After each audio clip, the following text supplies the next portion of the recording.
श्री शिवाय नमस्तुभ्यम। दोस्तों, पंचांग के अनुसार नाग पंचमी हर वर्ष श्रावण मास की शुक्ल पक्ष की पंचमी तिथि को मनाई जाती है।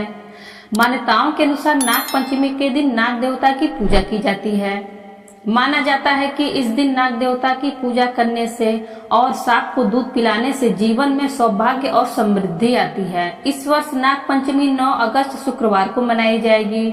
नाग पंचमी के दिन पूजा का सही समय शाम 5:47 बजे से रात 8:47 बजे तक है।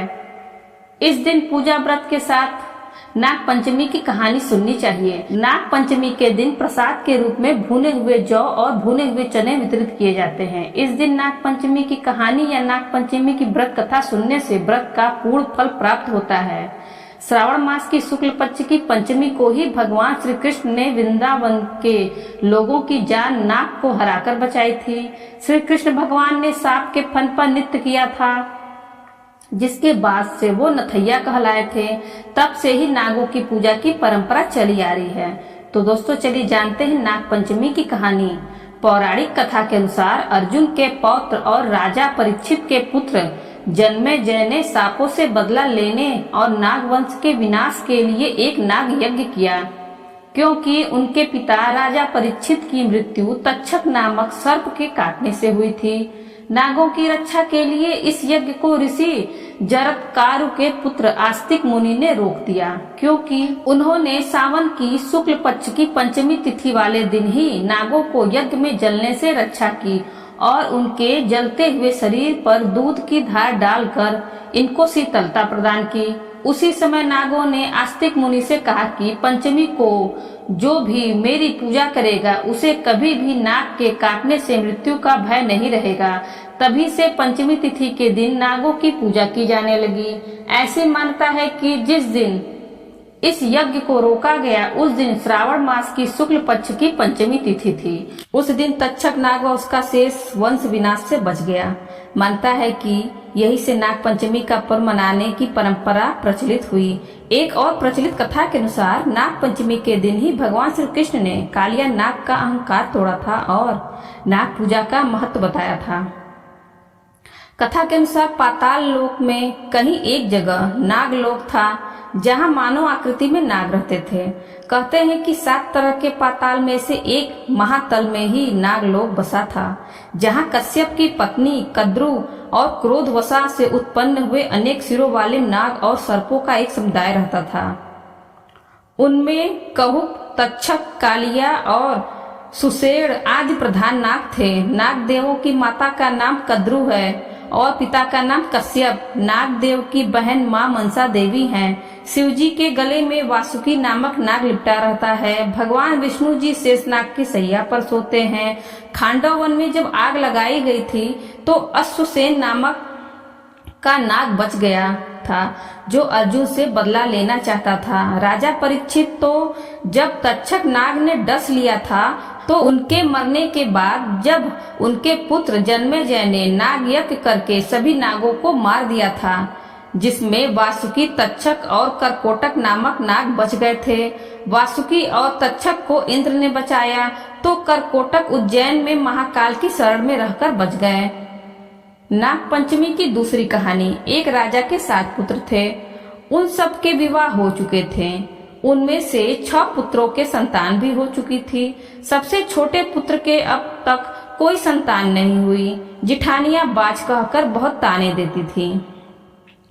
एक तो संतान न होने का दुख और उस पर सास, ननद, जेठानी आदि के ताने उसको और भी दुखी करने लगे। इससे व्याकुल होकर वह बेचारी रोने लगती। उसका पति समझाता कि संतान होना या न होना तो भाग्य के अधीन है, फिर तू क्यों दुखी होती है? वह कहती है, सुनते हो सब लोग बांझ बांझ कहकर मेरी नाक में दम किए हैं। पति बोला, दुनिया बकती है, बकने दे, मैं कुछ नहीं कहता, तू मेरी ओर ध्यान दे और दुख को छोड़कर प्रसन्न रह। तभी पति की बात सुनकर उसे कुछ सांत्वना मिलती, परंतु फिर जब कोई ताने देता तो रोने लगती थी। इस प्रकार एक दिन नाग पंचमी आ गई। चौथ की रात को उसे स्वप्न में 5 नाग दिखाई दिए। उनमें से एक ने कहा, अरे पुत्री, कल नाग पंचमी है, तू अगर हमारा पूजन करे तो तुझे पुत्र रत्न की प्राप्ति हो सकती है। यह सुनकर वह उठ बैठी और पति को जगाकर स्वप्न का हाल सुनाया। पति ने कहा, यह कौन सी बड़ी बात है? 5 नाग अगर दिखाई दिए हैं तो पांचों की आकृति बनाकर उसका पूजन कर देना। नाग लोग ठंडा भोजन ग्रहण करते हैं, इसलिए उन्हें कच्चे दूध से प्रसन्न करना। दूसरे दिन उसने ठीक वैसा ही किया। नागों के पूजन में उसे 9 मास के बाद सुंदर पुत्र की प्राप्ति हुई। नाग पंचमी की तीसरी कहानी। किसी राज्य में एक किसान परिवार रहता था। किसान के 2 पुत्र व 1 पुत्री थी। एक दिन हल जोतते समय हल से नाग के 3 बच्चे कुचल के मर गए। नागिन पहले तो विलाप करती रही, फिर उसने अपनी संतान के हत्यारे से बदला लेने का संकल्प लिया। रात्रि को अंधकार में नागिन ने किसान व उसकी पत्नी व उसके दोनों लड़कों को डस लिया। अगले दिन प्रातः किसान की पुत्री को डसने के उद्देश्य से नागिन फिर चली तो किसान कन्या ने उसके सामने दूध का भरा कटोरा रख दिया। हाथ जोड़कर क्षमा मांगने लगी। नागिन ने प्रसन्न होकर उसके माता पिता व दोनों भाइयों को पुनः जीवित कर दिया। उस दिन श्रावण शुक्ल पंचमी थी। तब से लेके आज तक नागों के कोप से बचने के लिए इस दिन नागों की पूजा की जाती है। नाग पंचमी की चौथी कहानी। पौराणिक कथा के अनुसार प्राचीन काल में एक सेठ जी हुआ करते थे, जिनके 7 पुत्र थे। इन 7 ही पुत्रों का विवाह हो चुका था और सबसे छोटे पुत्र की पत्नी सभी में सबसे सुशील और श्रेष्ठ चरित्र की थी।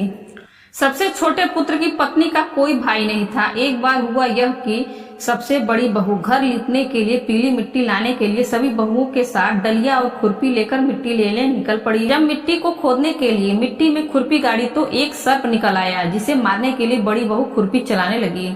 सबसे छोटी बहू ने उन्हें रोका और समझाया कि यह सर्प निरपराध है और उसे मारना पाप होगा। यह सुनकर बड़ी बहू ने उस सर्प को वहां से सही सलामत जाने दिया। उसके बाद सर्प दूसरी ओर जाकर बैठा रहा। छोटी बहू ने इस सर्प को देखकर कहा कि हम अभी लौटकर आएंगे, इसलिए तुम यहाँ से मत जाना। छोटी बहू बाकी बहुओं के साथ घर चली गई, लेकिन घर जाने के बाद वह घर के कामों में उलझ गई और सांप से किया हुआ वादा भूल गई। अपना वादा छोटी बहू को अगले दिन याद आया। छोटी बहू को याद आया कि उसने सर्प को कुछ वादा किया था और उसे वहां रुकने के लिए कहा था। वह जंगल की तरफ भाग कर गई। छोटी बहू ने देखा कि सांप अभी भी उसी स्थान पर बैठा है जहां छोटी बहू ने उसे रुकने के लिए कहा था। उसने सर्प से कहा कि सर्प भैया प्रणाम। यह सुनकर सर्प ने कहा कि मैं तुझे झूठ कहने पर डस लेता, लेकिन तूने मुझे भाई कहा, इसलिए छोड़ रहा हूँ। इस पर छोटी बहू ने क्षमा याचना की। सर्प ने यह सुनकर क्षमा तो दी, साथ ही यह कहा कि आज से तू मेरी बहन और मैं तेरा भाई। छोटी बहू ने सर्प को बताया कि उसका कोई भाई नहीं है और उसे एक भाई मिल गया। उसके जीवन में एक ही कमी थी जो पूरी हो गई। इसके बाद एक दिन सर्प लड़के का रूप धारण करके छोटी बहू के ससुराल पहुंचा और अपना परिचय छोटी बहू के भाई के रूप में दिया। सर्प ने बतलाया कि मैं बचपन से ही घर से दूर चला गया था और अपनी बहन को कुछ दिन के लिए लेने आया हूँ। यह सुनकर छोटी बहू को घर वालों ने उसके साथ जाने दिया। छोटी बहू को अब भी इस लड़के के बारे में कुछ नहीं पता था। रास्ते में सर्प ने बताया कि मैं वही सांप हूँ जो उस दिन मिला था। यह सुनकर छोटी बहू खुश हुई और सांप के साथ चली गई। सर्प के घर में छोटी बहू को ढेर सारा धन दिखा। छोटी बहू कुछ दिन वही रहने लगी। एक दिन सर्प की माता ने छोटी बहू से कहा कि मैं बाहर जा रही हूँ और तू अपने भाई को ठंडा दूध पिला देना। छोटी बहू को ठंडे दूध वाली बात याद नहीं रही और उसने सांप को गलती से गर्म दूध पिला दिया। इससे सांप का मुंह जल गया और उसकी माता अत्यधिक क्रोधित हो गई। आखिरकार सांप के कहने पर माँ का गुस्सा तो दूर हुआ, लेकिन उसने छोटी बहू को उसके घर लौट जाने के लिए कह दिया। सर्प और उसके पिता ने छोटी बहू को ढेर सारा धन देकर साथ भेजा। घर गई तो छोटी बहू के पास इतना धन देखकर बड़ी बहू ने कहा कि तेरा भाई इतना धनवान है तो और धन लाकर दे। यह बात सर्प को पता लगी तो वह धन लाकर छोटी बहू के घर देने लगा। एक दिन सर्प ने अपनी बहन को हीरो और मणियों का हार लाकर दिया। इस हार की अद्भुत सुंदरता की बात राजा और रानी तक पहुंच गई। राजा ने घर के सेठ को बुलवाया और सेठ ने डर से छोटी बहू का हार रानी को दे दिया। इस पर छोटी बहू बहुत निराश हुई और अपने सर्प भाई को बोली कि रानी ने मेरा हार छीन लिया है। कुछ ऐसा करो कि रानी जब मेरा हार पहने तो सांप बन जाए और जब मैं वो पहनूं तो हार बन जाए, तो वो फिर से हीरो का हो जाए। सर्प ने बहन की प्रार्थना सुनकर ऐसा ही किया। जब रानी ने उस हार को पहना तो हार सांप बन गया, जिसे देखकर रानी डर के मारे चिल्लाने और चीखने लगी। राजा को यह देखकर छोटी बहू की चाल समझ आ गई और उसे बुलवाकर कहा कि अगर तूने जादू किया है तो वापस ले ले, नहीं तो तुझे दंड दिया जाएगा। छोटी बहू ने बताया कि यह वही हार है और उस हार को गले में डाल लिया। छोटी बहू के गले में जाते ही हार फिर से हीरो और मड़ियों का हो गया। छोटी बहू ने बताया कि मेरे अलावा कोई और इस हार को पहनता है तो हार खुद ही सांप बन जाता है। यह देखकर और सुनकर राजा प्रसन्न हुए और छोटी बहू को उन्होंने कई उपहार पुरस्कार दे दिए। यह सब देखकर बड़ी बहू को ईर्ष्या होने लगी। बड़ी बहू ने छोटी बहू के पति के कान भरने शुरू किए और उसे भड़काया कि तेरी पत्नी ना जाने कहां से धन लाती है। छोटी बहू का पति उससे सवाल जवाब करने लगा तो सर्प भाई वहां प्रकट हुआ और पूरी गाथा सुनाई। सर्प ने यह भी कहा कि अगर मेरी बहन को किसी ने तकलीफ दी तो मैं उसे डस लूंगा। यह सुनकर छोटी बहू कृतज्ञता से ओत प्रोत हो गई। इसके बाद से ही हर साल वह नाग पंचमी का त्योहार मनाने लगी और तभी से सभी स्त्रियां सर्प को भाई मानकर पूजा करने लगी। दोस्तों, वीडियो अच्छी लगी हो तो वीडियो को लाइक करें और ज्यादा से ज्यादा अपने मित्रों के साथ शेयर करें और बेल आइकन दबाना ना भूलें, जिससे आगे आने वाले वीडियो की नोटिफिकेशन आपको सबसे पहले मिल सके। और इसी तरह के वीडियो देखने के लिए हमारे चैनल हिंदी कहानी नई पुरानी को सब्सक्राइब करें। धन्यवाद।